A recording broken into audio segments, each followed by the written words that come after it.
The winning streak continues on Wall Street. The Dow posting its fourth day of gains, though the rally seems to be easing a bit. Those are the markets, and these are the main events. Russia has already lost the war in Ukraine. President Biden delivering a final message after 5 days of diplomacy in Europe. Hollywood is preparing to go dark as last-minute talks to prevent an actors' strike fail.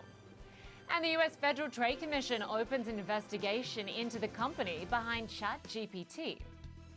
Live from Atlanta, it's Thursday, July 13th. I'm Linda Kincaid, in for Richard Quest, and this is Quest Means Business.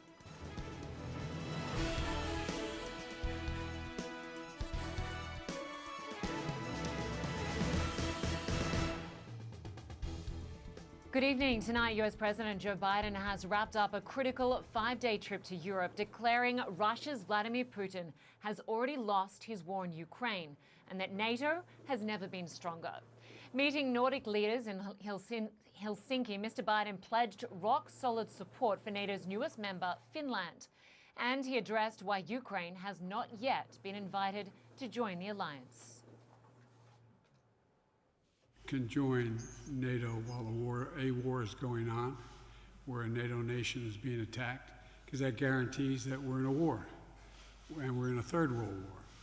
So that it's not about whether or not they should or shouldn't join, it's about when they can join, and they will join NATO. Well, Jeremy Diamond is following all the developments and joins us now from the White House. Good to have you with us, Jeremy. Just before leaving Finland, the US president said, "A stronger NATO makes the entire world stronger."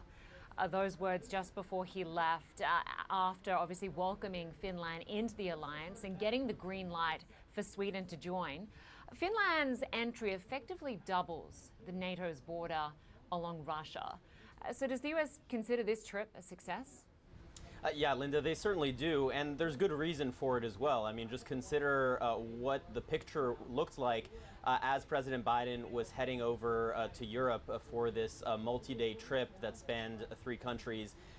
You know, it started with President Biden having just greenlit the sending of cluster munitions to Ukraine, a decision that was controversial and that really signaled some divisions within the alliance over that. There were questions about whether Ukraine was going to be satisfied with the level of security guarantees provided by the NATO alliance and the promise of a future in that alliance. There were questions also about whether or not Sweden was going to be able to get into NATO, whether Turkey would lift its objections. And so during this trip, what you have seen, you saw the president reaffirming the strength of the alliance by offering these long-term security guarantees to Ukraine alongside the other allies. They offered a commitment that Ukraine will join the NATO alliance after the war is over. You saw President Biden and President Zelensky putting to rest any of those tensions that seem to be simmering at the surface in their meeting together, and President Zelensky affirming his gratitude. And of course, you saw Turkey clear the way for Sweden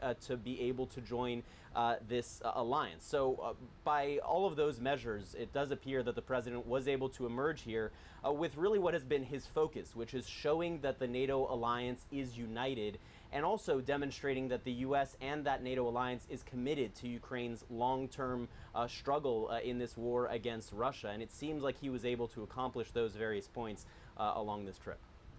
And Jeremy, one of the questions at that press conference earlier centered on a concern that the US might withdraw from NATO at a future date under a future president. And we know the former President Trump threatened just that. How did the US President Biden react to that question?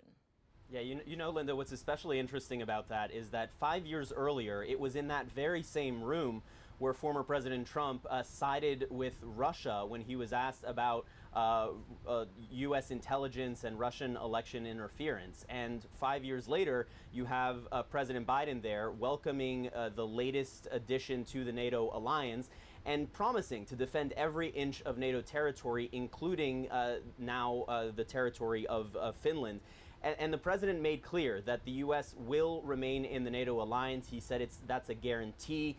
He later said that, look, as much as you can promise anything, he was promising that. And he was saying that based on the fact that he believes that the American people and the overwhelming majority of lawmakers in the U.S. Congress are ultimately committed to the future of the NATO alliance and to the United States' future within it. Now, that being said, even as he emerged from this summit with a strengthened NATO alliance, with all of these commitments to Ukraine's long-term security, there's no question that there is a time element here, both in the United States and in other countries, in terms of how long are these countries going to be willing to provide the level of support that we have seen for Ukraine. There have been questions about it, and so far no cracks have really emerged, but here in the United States there certainly are a minority of Republican lawmakers who have voiced concerns about continuing to provide that level of support to Ukraine. The two leading Republican presidential candidates have cast doubt on long-term U.S. support for Ukraine. So it certainly is a question that's on the minds of